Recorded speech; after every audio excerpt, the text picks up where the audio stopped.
성경 안 읽고 뭐하니 열왕기 하를 시작하겠습니다.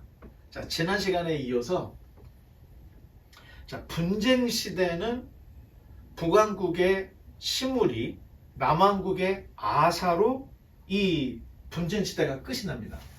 그리고 이어서 이제 야합의 시대가 시작이 되는데, 남북이 같이 잘 먹고 잘 살자, 자, 이런 목표로 연합을 하는데 약간 연합이 야합이 되는 그런 분위기 있어요. 나쁜 일도 같이 하고 좋은 일도 같이 하는, 그래서 야합이라고 이름을 붙입니다. 자, 남북의 야합은 결혼 동맹으로 시작해요. 그리고 군사 동맹, 경제 동맹으로까지 이어지는 걸 우리가 볼 수가 있습니다. 자, 야합의 시대에는 왕자들의 이름이 똑같아요. 자, 여기에 8번째 왕이 아하시아죠. 여기에 있는 6번째 왕도 아하시아, 9번째 왕이 여호람, 짧게는 요람이라고 하는데, 남쪽에도 5번째 왕이 여호람. 이름이 같아요. 왜냐하면 자녀들의 이름까지 똑같이 징으로 우리는 하나다, 자, 이런 걸 보여주기 위해서 자, 이렇게 된 걸 볼 수가 있습니다. 그 다음에 보면 이제 이 오므리 왕조의 시작을 볼 수 있는데, 오므리로 시작한 한 4대 정도의 그 왕조가 있습니다. 이 왕조는 굉장한 번영을 해요. 아마 우리가 그 구약의 열왕기 상하를 볼 때 아마 2번째로 부강한 나라가 이 오므리 시대가 아니었을까, 자, 이렇게 생각을 하는데, 영적으로는 번영을 했지만 영적으로는 타락을 했던 시대, 바로 이 시대에 우리가 잘 알고 있던 구약을 대표하는 엘리야, 엘리사 선지자가 활동을 하던 이런 시기입니다. 자, 그 다음에 이제 오므리 왕조. 자, 시므리의 자살. 시므리가 엘라를 죽이고 자기가 스스로 왕이 됐죠. 그랬더니 오므리가 회군을 해서 들어와, 기쁘돈에서. 그때 시므리의 자살로 오므리가 왕이 돼요. 그런데 다음 그림을 하나, 아니죠. 예, 그렇죠. 맞춥시다. 자, 요때 이 오므리가 바로 왕이 된 게 아니에요. 오므리 말고 또 하나의 리더가 나오는데, 그게 디분이라고 하는 사람이 일어나서 이 북이스라엘에서 두 왕이 일어나서 내전을 벌여요. 이 내전이 한 5년 정도의 시간을 갖는데, 결국에는 누가 승리하죠? 오므리가 승리를 하게 됩니다. 자, 오므리는 자기가 정권을 잡고 나서 은 2달란트의 사마리아 성을 삽니다. 은 2달란트에. 그리고 자기가 은 2달란트로 산 사마리아를 북이스라엘의 수도로 삼아요. 자, 그러면서 나라가 점점 강해지는데, 잃어버렸던 모압을 되찾아서 다시 통치하게 되고, 자, 오므리가 아들 아합을 이세벨과 결혼하도록 주선을 합니다. 그리고 오므리는 분열 후 가장 막강한 왕으로 등극을 하게 돼요. 자, 그 다음 그 아들 아합. 자, 아합은 북왕국의 7번째 왕입니다. 자, 아버지 오므리의 정치력을 그대로 이어받았어요. 그래서 정치를 굉장히 잘했습니다. 자, 두로와 시돈의 동맹을 맺고, 그 다음 그림 하나를 눌러보면, 그렇죠, 두로 시돈이 지금 저 별표가 있는 데가 두로 시돈인데, 이 두로와 시돈과 동맹을 맺고 바로 오른쪽 위에 있는 아람, 다메섹 아람과 대치를 하게 되죠. 자, 그 동맹의 징표로 시돈 사람 에빠알의 딸 이세벨과 결혼을 하게 돼요. 이 결혼이 아까 아버지였던 오므리 작품이었다고 얘기했죠. 자, 두로와 시돈은 도시 국가이고, 그리스 사람들은 이 두로와 시돈을 페니케라고 불렀습니다. 그럼 여러분, 혹시 무슨 일을 좀 갑작스럽게도 할 때 패닉 온다 그러죠. 패닉이 소라 고동이에요. 이렇게 돌돌 말아져 있는 고동이에요. 그런데 그 끝에 따서 보면 그 소라 고동의 창자가 있는데, 이게 약간 자줏빛이 나. 이거를 수집을 해서 고대 시대에 왕들이 입던 자줏빛 옷을 만들었던 거예요. 그러니까 이 페니키아라는 곳에는 이 페니크라고 하는 소라 고동이 어마어마하게 많았던 거예요. 그러니까 지금도 가보면 소라 고동 껍질이 이만큼씩 쌓여있는 게 아직도 있어요. 고대 시대 때 사용했던. 자, 그래서 페니키아는 페니크라고 하는 이 소라 고등에서 이름을 따온 걸로 우리가 이제 알면 되고, 자, 그러면서 페니키아의 수도를 보면 각 도시국가였는데 그 중에서도 크고 수도로 삼을 만한 곳이 비블로스라는 곳이었습니다. 자, 비블로스 하면 페니키아의 비블로스에서 알파벳이 나온 거예요. 그리고 이 페니키아의 비블로스는 파피루스, 갈대를 잘라서 만든, 지금은 종이를 쓰지만 고대 사회에서는 종이가 없었잖아요. 갈대를 잘라서 피면 쭉 펴지잖아요. 이렇게 한번 풀칠하고 이렇게 한번 풀칠하고 이렇게 해서 몇 겹으로 만들어서 딱딱하게 종이 대용으로 사용했던 파피루스. 파피루스로 굉장히 유명한 것이 바로 비블로스였습니다. 그래서 우리가 성경을 영어로 뭐라고 부르죠? 바이블. 바이블이 이 비블로스에서 나왔습니다. 성경이 이 파피루스에다 기록을 해서 읽고 예배 때 사용을 했기 때문에 파피루스가 가지고 있는 종교 해가지고 이 파피루스의 고장이었던 비블로스의 이름을 해서 성경을 바이블이라고 이름을 진 겁니다. 자, 따라서 당시 무역을 하려면 페니키아하고 손을 잡지 않으면 무역이 한다는 거예요. 그런데 오므리, 아합이 페니키아, 그러니까 성경으로 얘기하면 두로와 시돈이죠. 여기와 손을 잡지 않으면 무역이 안 된다는 걸 알고 있던 거예요. 저도 무역이 이렇게 중요한가? 나중에 학교 가서 공부를 해보니까 알게 되는 거예요. 나라가 부강을 하고 경제적인 부를 쌓으려면 무역을 해야 되는 거잖아요. 그런데 이 오므리하고 아합이 그 당시에 무역의 중심이었던 페니키아를 알고 페니키아와 손을 잡아 아예 결혼 동맹, 시돈의 엣바엘의 딸 이세벨과 결혼까지 해버립니다. 자, 이런 배경이 있다는 걸 우리가 알아야 돼요. 자, 근데 문제는 뭐냐면 아합이 세력을 늘려가고 나라를 번영케 하는 데까지는 성공했어요. 그런데 시돈 왕 엣바엘의 딸 이세벨과 딱 결혼을 하고 나서부터 이스라엘의 종교가 바뀝니다. 애매하게 여호와를 섬겼는데, 아니, 이세벨은 마치 바알 종교를 전도하러 온 전도자 같은 거예요. 곳곳에 바알 신당, 아세라 신당을 져놓고 나라 전체를 다 바알을 섬기게 만들어버린 거예요. 더군다나, 자, 국고에서 또 왕의 식탁에서 밥을 같이 먹는다 할 때는 이거 굉장히 힘을 실어주는 건데, 여호와의 사제들이 아닌 바알과 아사라의 사제들을 이세벨이 국고로 먹여준 거예요. 자, 이쯤 됐다 할 때는 이 북이스라엘의 국교가 바알 종교였구나, 그 시대. 이런 것까지 우리가 알 수 있다는 겁니다. 자, 그때 하나 버튼을 눌러보면, 그렇죠, 이때 활동했던 엘리야 선지자가 일어나서 바알을 섬기던 북왕국에 아주 그냥 3년 6개월 동안에 극심한 가뭄이 있게 하는 거예요. 이때 엘리야가 등장합니다. 그리고 갈멜산에서 바알 선지자 450명, 아사라 선지자 400명과 대교를 해요. 열왕기 18장에.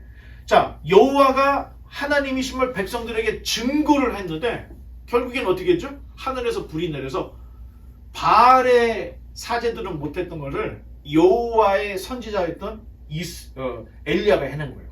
자, 그러면서 그 다음에 보면 구약을 대표하는 선지자로서 이 엘리야가 딱 자리매김을 하게 됩니다. 자, 엘리야의 활동이 열왕기상 17장부터 열왕기하 2장까지 계속해서 기록이 되어 있는데, 이때는 사사 시대만큼 종교적으로 굉장히 혼탁하고 방황을 하던 이런 시기였습니다. 그러니까 국가의 종교가 흔들릴 때 하나님이 보내신 선지자는 평범한 선지자가 아니었던 거예요. 하늘에서 불이 내릴 정도의 능력, 손을 들고 기도하면 3년 6개월 동안 비가 내려요. 자, 이런 강력한 선지자를 하나님 보내셨는데, 자, 성경에 엘리야의 6개 중요한 사건들로 엘리야를 우리에게 보여주고 있는데, 자, 하나 버튼을 더 눌러보면, 자, 열왕기상 17장에 3년 6개월 동안 가뭄이 내렸죠. 그때 까마귀가 먹여 살렸죠. 사르밧 과부 이야기 나오죠. 18장에 가서는 갈멜산에서 바알, 아사라 선지자들과 대결을 하죠. 19장에서는 호렙산으로 도망가는 모습, 그리고 재정비를 해요. 21장에 가서는 나봇의 포도원을 아합과 이세벨이 뺏는 것을 보고 너희들이 이제 죽었다, 심판 위원을 하게 되죠. 그리고 넘어가서 열왕기 하 1장에서는 아하시아의 죽음을 예언해요.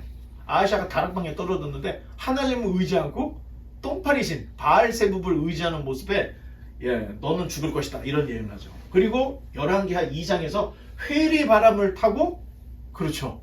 엘리야가 승천하는 자 이런 6가지 이야기로 엘리야에 대한 소개를 합니다.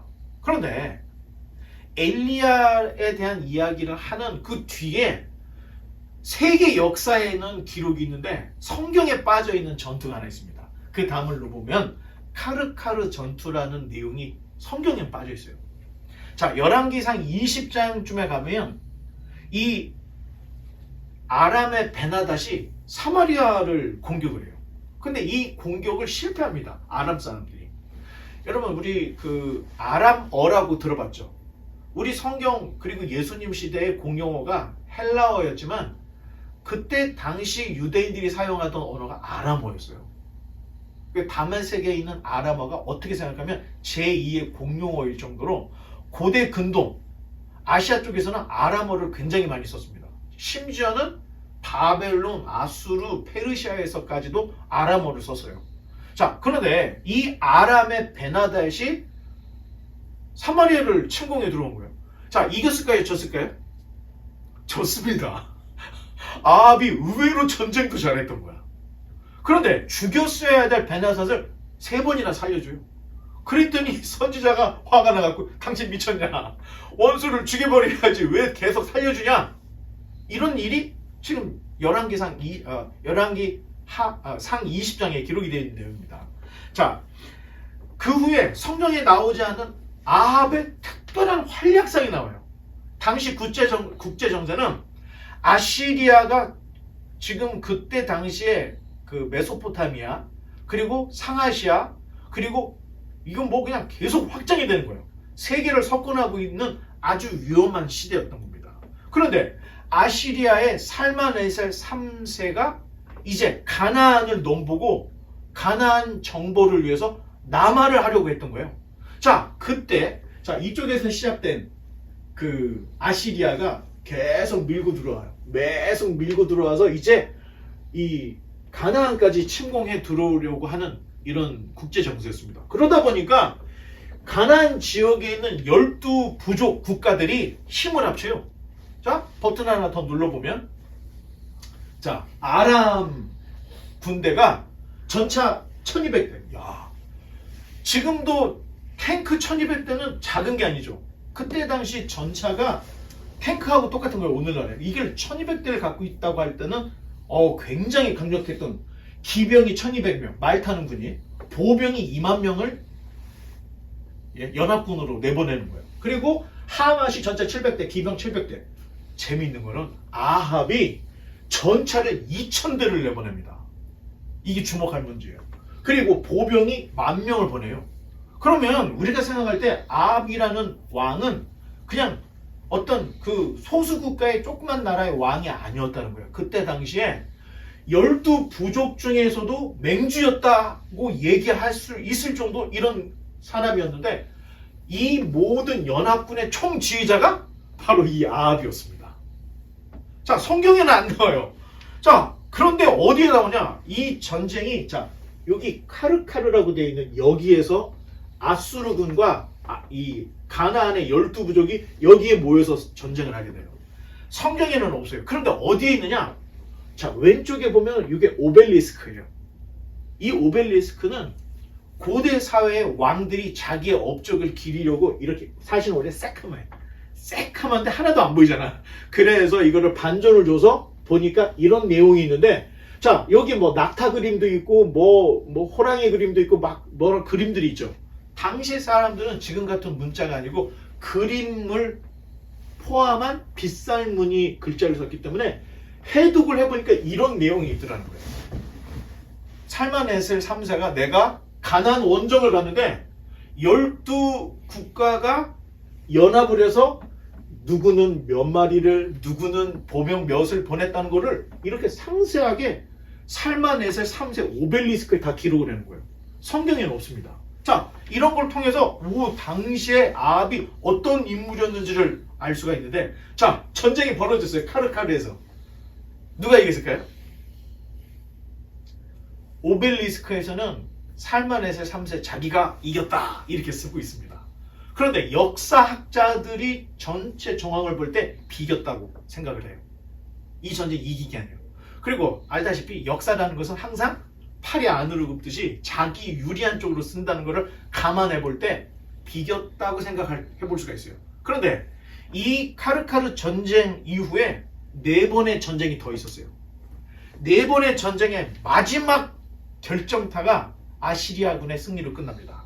그래서 아시리아가 이제 가나안 정복을 위해서 내려오게 되는 거고, 그 아시리아의 사마리아가 주전 722년에 망하고, 그 다음에 일어났던 바벨론에 의해서 588년에 예루살렘도 멸망하는, 자, 이런 분들이 카르카르 전투에서 시작이 됐고, 카르카르 전투가 결국에는 문을 열어서 이 큰 국제 제국들이 이제 가나안으로 들어오게 됐구나, 이런 것들을 우리가 볼 수가 있습니다.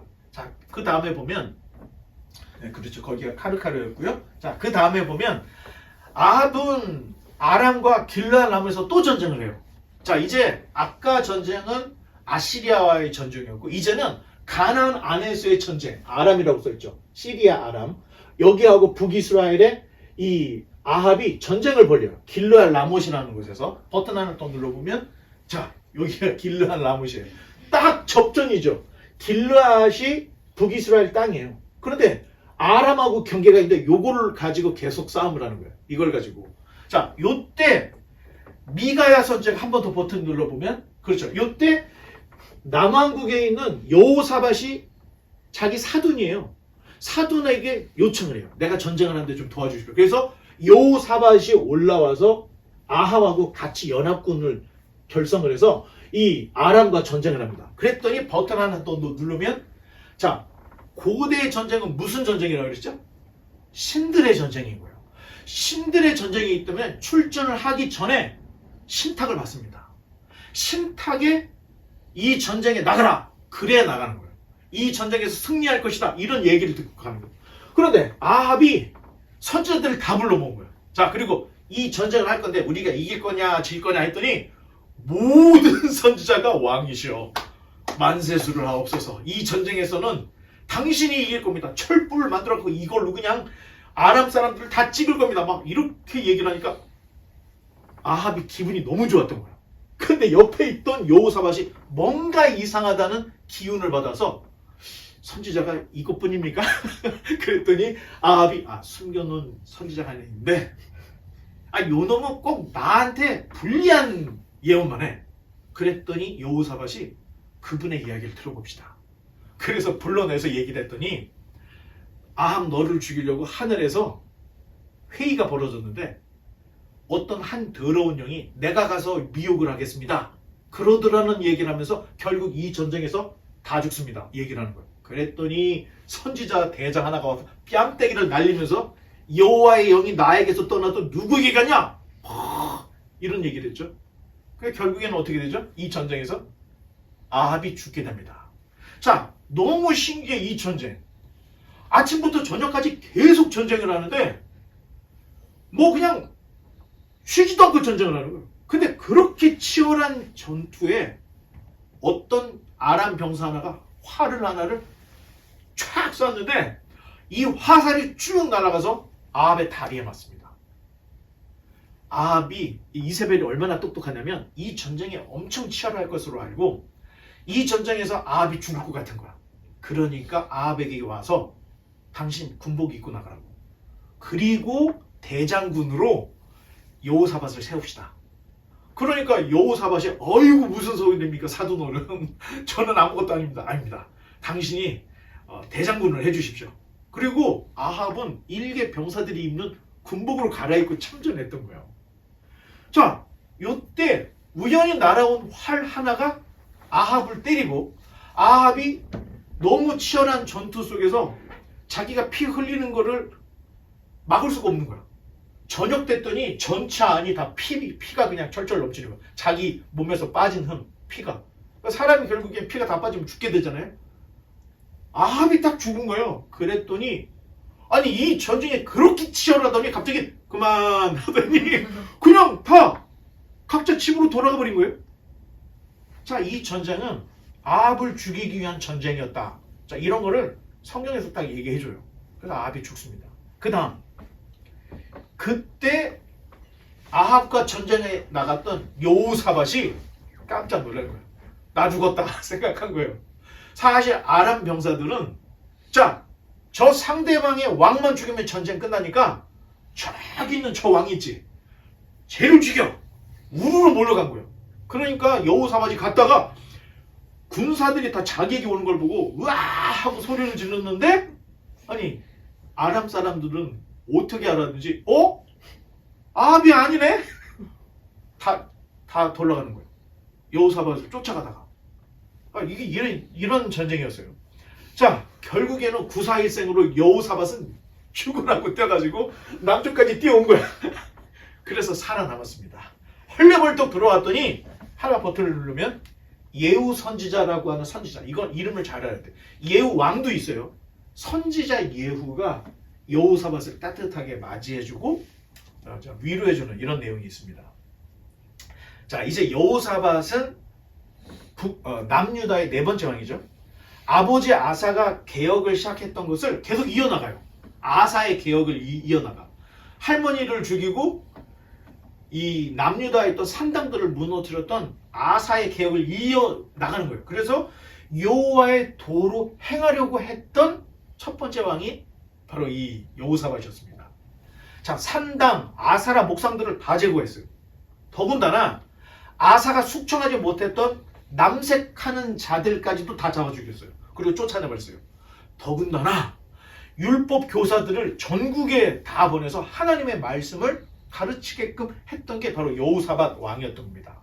자, 여호사밧은 왕들 중에서 그나마 경건하려고 하는 왕이었다, 이런 걸 우리가 볼 수가 있는데, 아니 그렇게 경건했던 사람이 어째서 북왕국에 그 불경한 왕들하고 거래를 하고 야합을 했는지, 이건 우리도 애매한 일이에요. 아마 몇 장 뒤로 넘어가 보면 아까 그 그림을 한번 그렇죠. 여기 보면 유다는 요거밖에 안 되는 거예요. 유다 나라라는 게. 그리고 오른쪽에는 모압을 기준으로 해서 모압을 아합이 다 석권했다고 그랬죠. 그러니까 여기서부터 여기까지가 다 북이스라엘 땅이에요. 그리고 서안에는 블레셋 사람들이 있어요. 어떻게 보면 남유다는 굉장히 힘이 약한 그런 나라였던 거예요. 솔직히 아합이 마음만 먹고 그냥 쳐들어가면 여기는 그냥 끝장나는 거예요. 그래서 그랬는지 여호사밧이 이 북쪽에 있는 불경건한 왕들 3명과, 자 다시 돌아가서, 그렇죠, 이 3명과 같이 야합을 하게 되는데, 이 세 왕 중에 아합이 있었죠. 그 아들 아하시야, 그 아들 요람, 이 세 왕과 타협을 하는 이런 모습을 보내줍니다. 그래서 자신의 선함을 훼손시켜버려요, 이 야합을 통해서. 자, 종교 관리들을 민정관리, 종교관리로 나눠갖고 재정 분리를 합니다. 여호사밧이 굉장히 똑똑했죠. 자, 국고성, 국가에서 국책사업을 하는 국고성을 줘서 국방을 튼튼히 했어요. 그러니까 모압 쪽의 침입, 갑자기 이쪽에 있는 모압 사람들이 이쪽으로 와서 공격을 해 들어올 때 여호사밧이 막을 길이 없는 거예요. 그때 찬양하는 레위인들을 앞세워서 전쟁을 해요. 그랬더니 자중질환, 지들끼리 다 칼싸움하고 다 죽어버렸죠. 자, 이런 경험들을 여호사밧을 통해서 성경이 우리에게 말해주고 있는데, 신실한 사람, 어떻게든 하나님의 도움을 구하는 사람을 하나님은 도와준다. 자, 이런 내용들이 이런 이야기에 기록이 되어 있습니다. 요람이 또 전쟁을 나가자고 얘기를 하는 거예요.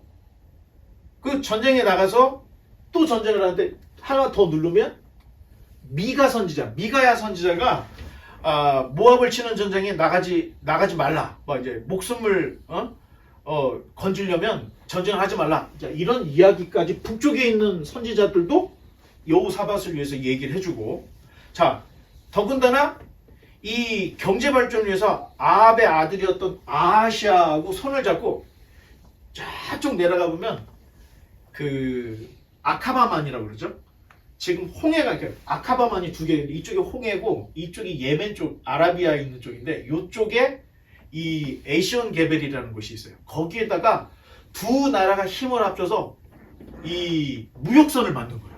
그래서 다시스로 보내서 무역을 하자 생각을 했는데 갑자기 엘리에셀이라는 선지자가 그만하십시오. 경제동맹 여기까지입니다. 만약 만들면 이 배는 파선합니다 했는데 진짜 배가 파선을 했죠. 그래서 여호사밧 때 여러 선지자들이 도와서 여호사밧이 끝까지 사역을 하다가 이제 죽게 됩니다. 그 다음으로 넘어가면 여호사밧을 설득해서 에시온 게벨에서 공동으로 배를 건조하려다가 실패했던 왕이 북왕국에 있는 아하시아입니다. 아하시아가 이 여호사밧을 꼬드겨가지고 그런데 아하시아는 누구냐?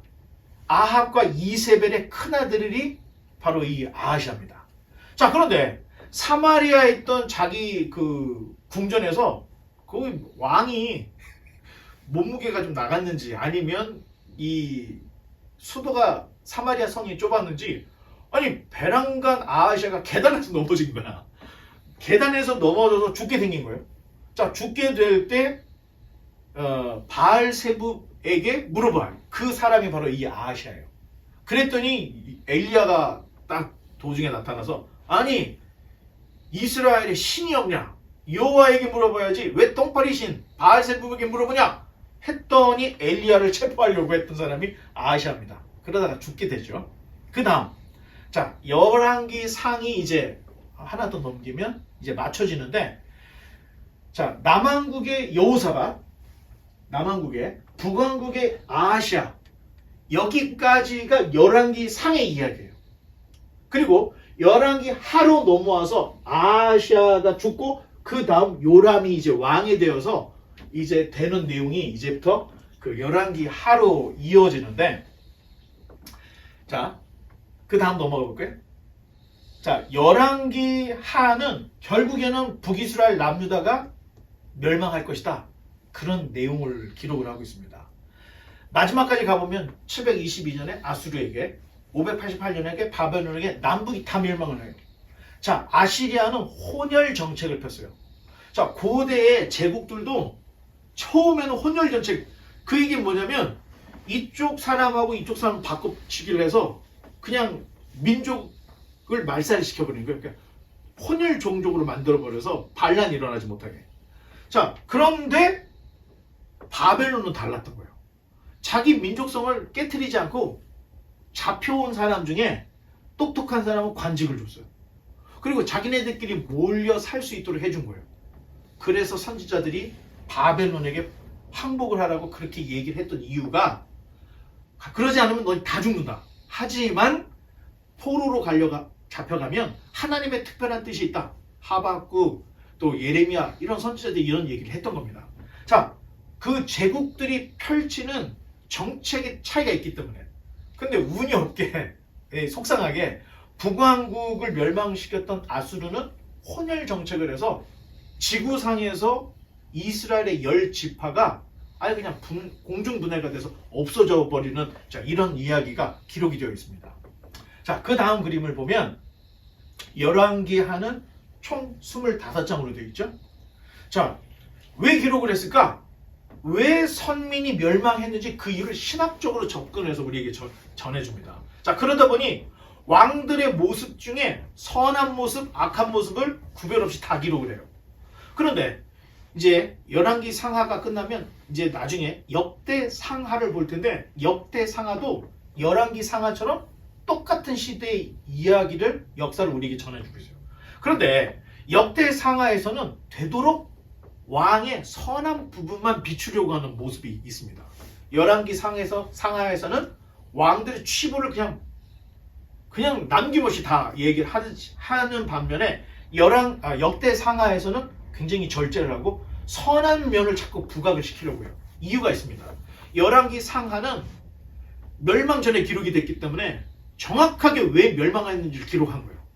역대 상하는 국가에서 포로에서 귀환을 하고 난 후에 국가 재건을 위해서 국가의 청사진, 미래의 청사진을 우리는 다시 신앙으로 돌아가야 된다는 걸 보여주기 위해서 쓰기 때문에 왕들의 치부는 조금 숨기고 잘한 면만 다윗의 왕조가 잘했던 면만 자꾸 부각시키려고 하는 이런 모습들이 기록이 되어 있습니다. 이런 차이가 있습니다. 자, 결국에는 17장에 열왕기 하 17장에 북왕국 이스라엘 멸망하는 내용이 기록이 되어 있고 25장에 남왕국 유다의 수도였던 예루살렘이 멸망하는 두 국가의 멸망을 열왕기 하에서는 다 담고 있습니다. 자, 열왕기 상하 지금까지 우리가 보면서도 왕들 이야기하면서 빼뜨리지 않았던 분들이 있어요. 누구였어요? 그게 선지자들의 얘기를 계속했던 거예요. 그 얘기는 열왕, 왕들의 나열이다. 왕들의 이야기다. 그게 열왕기 상하인데 그 안에는 선지자들의 활동이 기록되어 있는 거예요. 그런데 나중에 봤더니 선지자들이 예언한 대로 역사가 흘러가더라는 거예요. 열왕기 상하의 또 다른 이름이 선지자 열전입니다. 선지자들을 통해서 하나님께서 자기 백성들을 어떻게 이끌어 가시고 어떤 지시를 하시는지. 제사장이 무슨 통로라고 그랬죠? 백성이 하나님께 나아가는 통로예요. 선지자는 하나님이 백성에게 다가오는 통로라는 거예요. 자, 그런 구분들을 좀 할 수 있으면 좋은데 왕들, 제사장들, 지도자들이 정치를 너무 못해요. 그리고 너무 악해. 하나님을 찾지 않았어요. 그래서 심판의 경고로 하나님이 계속 선지자를 부지런히 보냈던 자, 이런 내용을 볼 수가 있고 자, 그 다음 넘어가 보면 자, 주제를 한번 읽어보겠습니다. 시작! 열왕들의 통치와 왕국의 멸망까지 이야기를 하고 있습니다. 크게는 두 개예요. 17장에 북이스라엘이 멸망하는 내용, 그 다음에 마지막 25장에는 남왕국이 멸망하는 내용이 기록이 되어 있죠. 그래서 또 세부적으로 1장부터 8장은 엘리사의 사역에 대해서 9장부터 16장까지는 그 외의 왕들에 대한 이야기, 17장의 멸망, 18장부터 21장은 북이스라엘이 멸망했지만 아하스의 아들 히스기야가 어떻게 남쪽에서 통치하고 있는지 여기에 대한 이야기를 할 때 이사야 선지자가 등장을 합니다. 여기서는 엘리사였죠. 여기서는 이사야 선지자가 등장을 합니다. 그리고 22장부터 24장까지는 또 남왕국에 있는 왕들에 대한 이야기, 그리고 25장에서는 마지막 20번째 시드기야 왕과 함께 예루살렘이 멸망하는 내용을 전체적으로 다 이렇게 그려주고 있습니다. 그 다음에 넘어가 보면 1장부터 8장은 엘리사의 사역에 대한 이야기가 나온다고 했죠. 열왕기의 시작은 북왕국 이스라엘의 아하시아, 여호람으로 시작을 하고 있지만 1장부터 8장까지의 핵심 이야기는 엘리사의 사역을 더 깊이 조명을 하고 있는 겁니다. 자, 엘리야에서 엘리사로 사역이 바톤 터치가 되죠.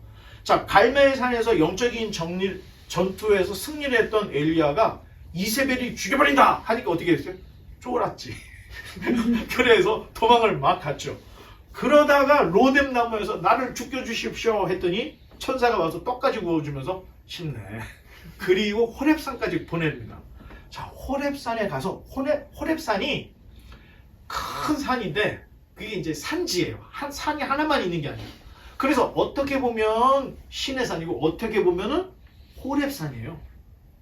그리고 어떻게 보면 신의 산, 호렙산 뭐 다 같은 산을 의미하는 거예요. 자, 여기에서 하나님께로부터 재소명을 받아요. 재소명, 리콜링. 자, 하나님이 엘리야에게 어떻게 얘기했냐면 너는 하사엘, 아람의 하사엘, 북이스라엘의 예후, 그리고 네 뒤를 이을 엘리사에게 기름을 부어라. 그런 주문을 합니다. 마지막 사역이 이제는 기름을 부어서 정세를 움직이는 거예요. 그 마지막 리콜링을 받고 내려옵니다. 자, 내려오자마자 엘리사를 찾아가요. 그리고 엘리사에게 기름을 붓고 선지자로 세워주는 그런 일을 하죠. 그리고 불수레를 타고 하늘로 올라가 버리게 됩니다. 자, 그리고 엘리사가 끝까지 따라가다가 결국에는 아람왕 하사엘에게 엘리사가 기름을 부어요. 그리고 예후에게 기름을 붓습니다. 그래서 엘리야의 사역을 엘리사가 끝까지 다 책임을 져서 마무리를 져주는 내용을 우리에게 말해주고 있는데 엘리사는 엘리야에게 갑절의 영감을 구해요. 자, 갑절의 영감이라는 거 하면서 짜장면 곱빼기를 생각하면 돼요. 영감을 곱빼기로 달라고 얘기를 한 거예요. 그런데 그때 당시에 갑절이라는 것은 장자에게 주는 특권이었던 거예요. 당시에 엘리야의 수많은 제자들이 있던 거예요. 그 중에서 내가 으뜸이 되고 싶습니다 하고 엘리사가 엘리야에게 말을 했던 거예요.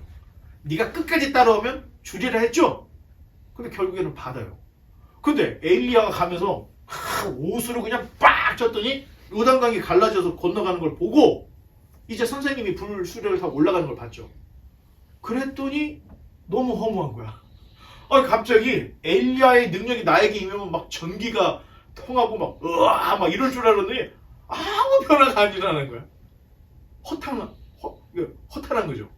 그래서 한 게 에라 모르겠다. 엘리야 선생님이 입었던 이 옷이나 갖다가 쳐버리자 하고 빵 쳤더니 똑같은 기적, 강이 갈라지는 기적을 경험해요.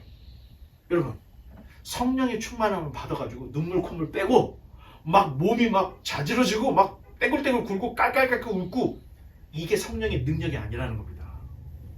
엘리사는 자기에게 갑질의 영감이 주어졌음에도 불구하고 자기가 못 느꼈던 거야. 사람의 감정적으로 느낌으로만 하나님의 영감을 생각하면 안 된다는 겁니다. 전혀 몰랐던 거예요. 근데 쳐봤더니 갈라져. 자, 이런 것들을 우리가 좀 보면 이 영감이라는 거 이것도 한번 왜냐면 꼭 우리가 제정신을 잃고 내가 뭐 하는지도 모르고 해야 그게 영감을 받았다 생각할 필요가 없다는 거예요. 성경에는 제정신이에요. 내가 받았는지 안 받았는지 모르는 이런 내용까지 있죠. 자, 그 다음.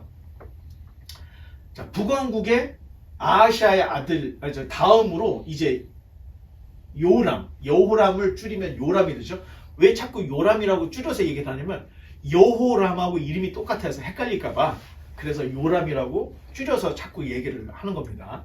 자, 다락에서 떨어져 죽은 아하시아를 이어서 이 요람이 왕이 됐는데 요람은 아합 이세벨의 막내 아들이에요. 아하시아는 큰아들 아합의, 이 요람은 막내 아들이죠. 자, 요람은 아버지 아합과 달리 바알 신상을 제거했어요. 참 별나죠. 아버지가 그렇게 바알을 열심히 섬겼는데 아들은 그렇지 않더라는 거예요. 자, 아람군이 침공했을 때 아합은 자 모여라 하고 싸움을 했는 반면에 아니 이 요람은 베옷을 입고 회개를 하고 하나님께 기도를 하는 모습을 보여줘요. 굉장히 이 사람은 야 이게 지금 마른 땅에서 올라오는 국가구처럼 좀 이런 면이 있어요. 자, 이때 넘기면 이렇게 신앙으로 살려고 애를 쓰니까 요람이 엘리사 선지자가 요람의 전쟁을 많이 도와줘요. 그래서 아람이 숨겨놓은 복병을 엘리사가 알고 왕에게 얘기해줘요. 거기 가면 안 됩니다. 거기 복병이 있습니다. 그러니까 아람 사람들이 야 우리 중에 스파이가 있는 거 아니야? 이런 얘기까지 나오죠. 근데 한 사람이 엘리야라는 선지자가 있는데 엘리사가 있는데 엘리사가 다 보듯이 보고 있기 때문에 이렇게 됩니다. 자, 이런 얘기가 있죠.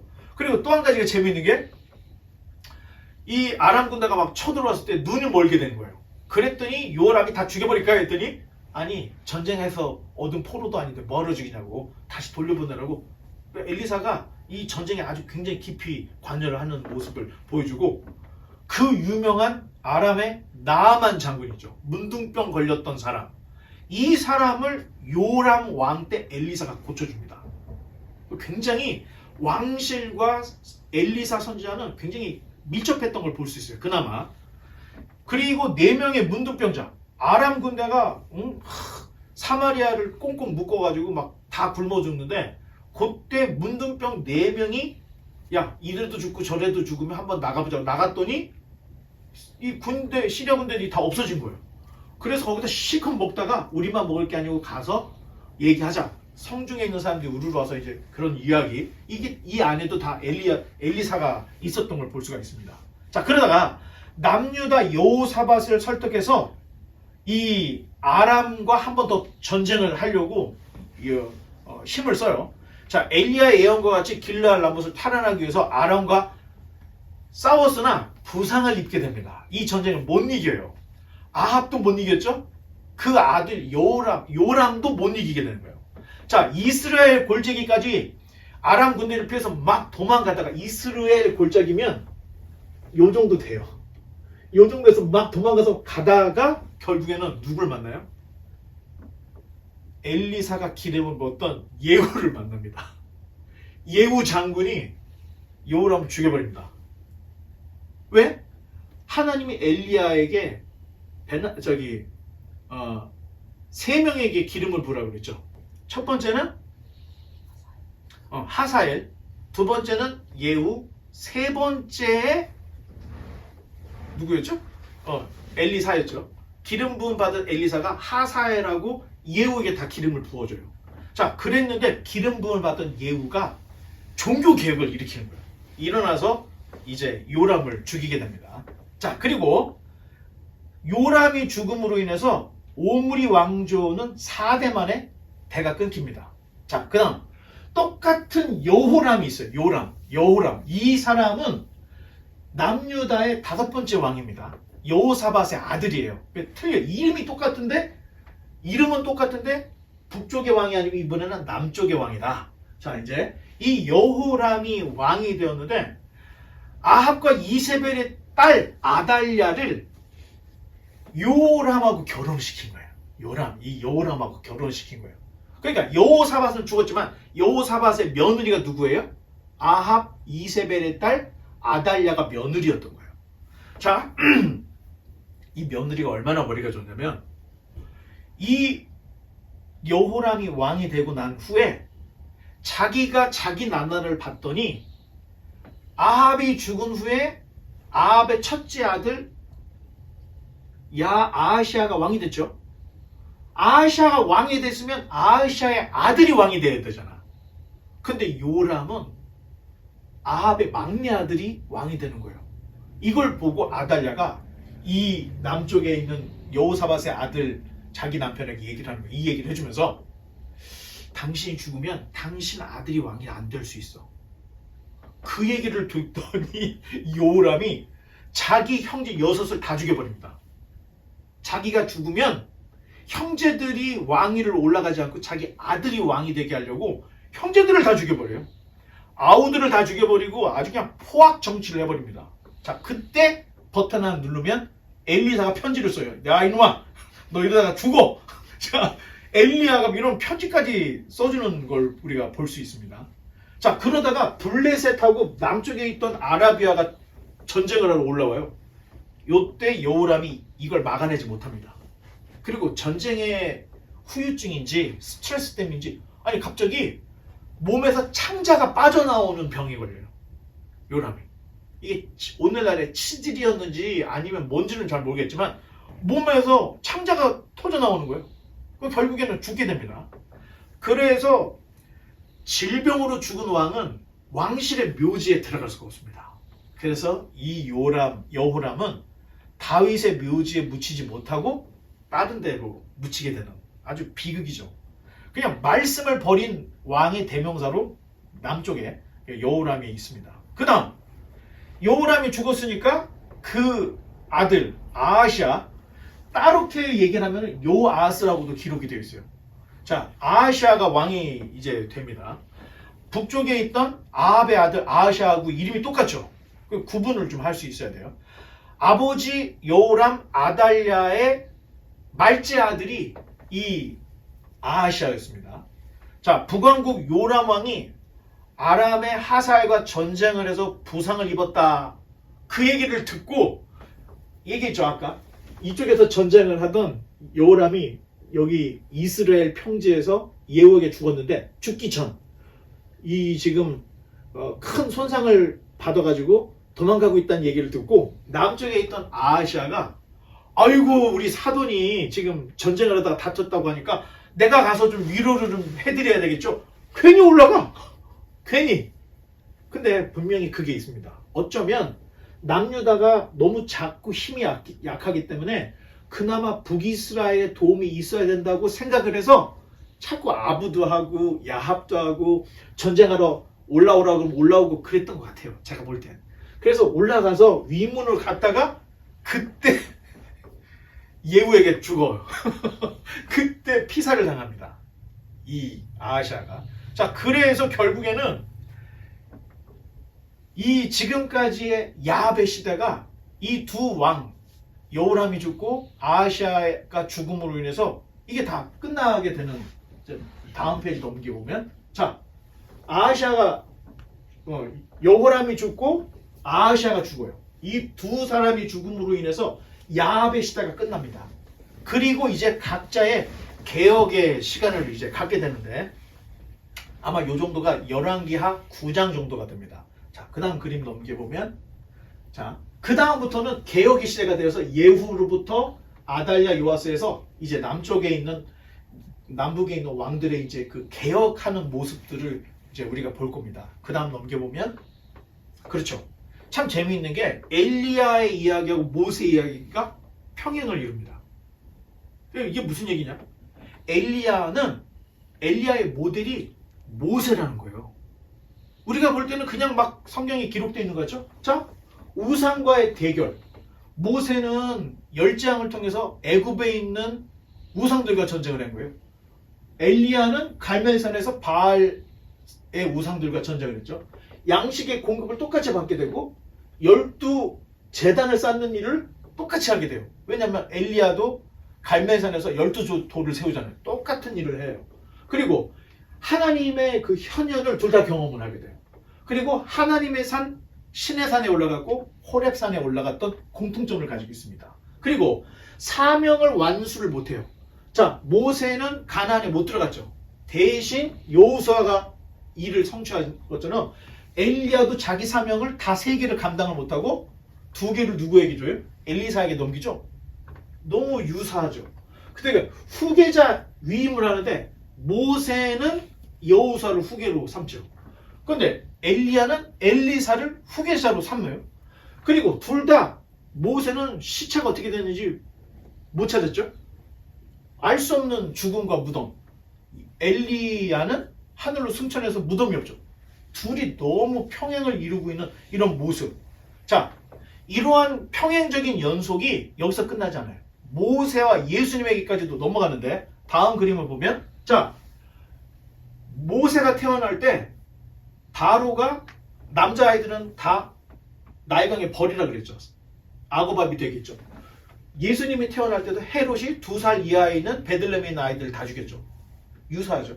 피난, 둘 다 피난을 갔어요. 그리고 광야에서 똑같이 시험을 당했어요. 저희 모세는 40년, 예수님은 40일. 자, 그 다음에 십계명과 산상순. 신의 산에서 십계명을 받았죠. 그런데 예수님은 산에서 이 십계명을 더 강화하는 산상설교를 하더라는 내용이 있어요.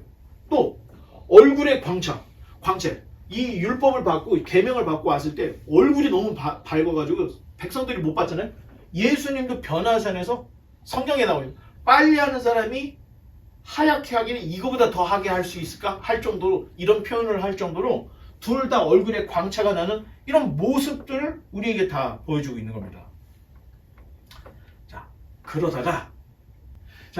그러다가 예수님이 변화산에 가서 두 사람을 만나요.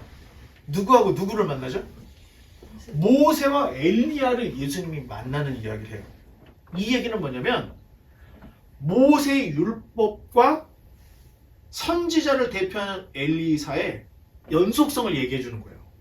그리고 예수님이 이 두 사람을 만났다는 것은 구약과 신약은 어디서 갑자기 뚝 떨어진 게 아니고 구약으로부터 신약이 연속되더라. 연속성을 보여주고 있습니다. 그리고 예수님이 두 사람을 만났다는 것은 이 두 사람의 완벽한 완성이 예수님이라는 걸 보여주는 거예요. 율법과 선지자의 완성이 예수님이라는 거예요. 이 변화산 이야기가 얼마나 중요한지 마태복음 17장, 마가복음 9장, 누가복음 9장, 복음서, 공간복음 3개에서 다 똑같은 이야기를 다루고 있다는 겁니다. 자, 모세와 엘리야, 모세와 예수님의 유형화는 하나님의 계시의 연속성뿐만 아니라 종합적인 완성을 예수님으로부터 이루어졌다는 걸 보여주는 거예요. 그래서 결국에는 예수님은 구약과 신약의 핵심이고 신구약 중심에 예수님이 있다는 거예요. 그러니까 예수님이 갑자기 뭐 이런 게 아니고 예수님이라는 존재는 옛 언약과 새 언약을 이어주는 연속성 그리고 완벽하게 성취하실 분이다. 자, 이런 것들을 이 변화산에서 우리에게 말해줬던 겁니다. 자, 이제 말씀의 결론을 맺겠습니다. 사울로 시작해서 사울, 다윗의 통일 왕국, 그리고 솔로몬 이후에 북왕국의 멸망, 남왕국의 멸망하는 이 역사를 사무엘 상하, 열왕기 상하에서 전해주는 것은 결국 하나님을 떠난 백성을 하나님도 버리신다는 걸 보여주는 거예요. 이 역사가 너희가 하나님을 가까이 하면 은혜를 받고 너희가 하나님을 멀리 하면 하나님도 너희를 버려. 이걸 보여준다는 거예요. 자, 열왕기상 9장을 한번 다 같이 여기서부터 여기까지 읽어보겠습니다. 시작. 네가 만일 네 아버지 다윗이 행한 같이 마음을 온전히 하고 바르게 하여 내 앞에서 행하며 내가 네게 명령한 대로 온갖 일에 순종하여 내 법도와 윤리를 지키면 내가 네 아버지 다윗에게 말하기를 이스라엘의 왕이 오를 사람이 내게서 끊어지지 아니하리라 한 대로 내 이스라엘의 왕위를 영원히 견고하게 하려니와 만일 너희나 너희의 자손이 아주 돌아서서 나를 따르지 아니하며 내가 너희 앞에 둔 나의 계명과 법도를 지키지 아니하고 가서 다른 신을 섬겨 그것을 경배하면 내가 이스라엘을 내가 그들에게 준 땅에서 끊어버릴 것이요 내 이름을 위하여 내가 거룩하게 구별한 이 성전이라도 내 앞에서 던져버리리니 이스라엘은 모든 민족 가운데서 속담거리와 이야기거리가 될 것이며 이 성전이 높을지라도 지나가는 자마다 놀라며 비웃어 이르되 여호와께서 무슨 까닭으로 이 땅과 이 성전에 이같이 행하셨는고 하면 대답하기를 그들이 그들의 조상들을 애굽 땅에서 인도하여 내신 그들의 하나님 여호와를 버리고 다른 신을 따라가서 그를 경배하여 섬김으로 여호와께서 이 모든 재앙을 그들에게 내리심이라 하리라 하셨더라. 열왕기상 9장에 솔로몬에게 이런 얘기를 해요. 그 다음에 열왕기하 17장 사마리아가 멸망하고 난 후에 이런 멘트가 나옵니다. 13절부터 18절까지 시작.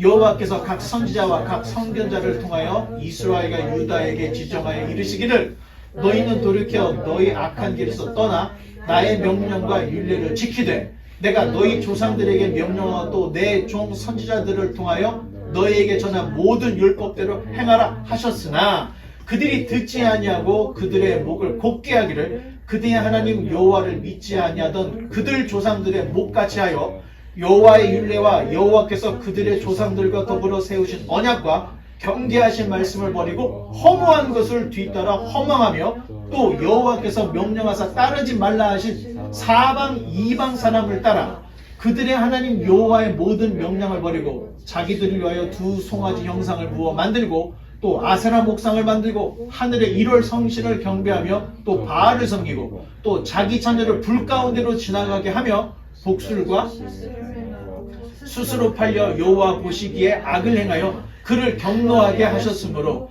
여호와께서 이스라엘에게 심히 그들을 그의 앞에서 오직 유다 지파 외에는 남은 자가 없으리라. 자, 이 얘기가 그냥 한 얘기가 아닌 거야. 하나님을 너희가 떠나?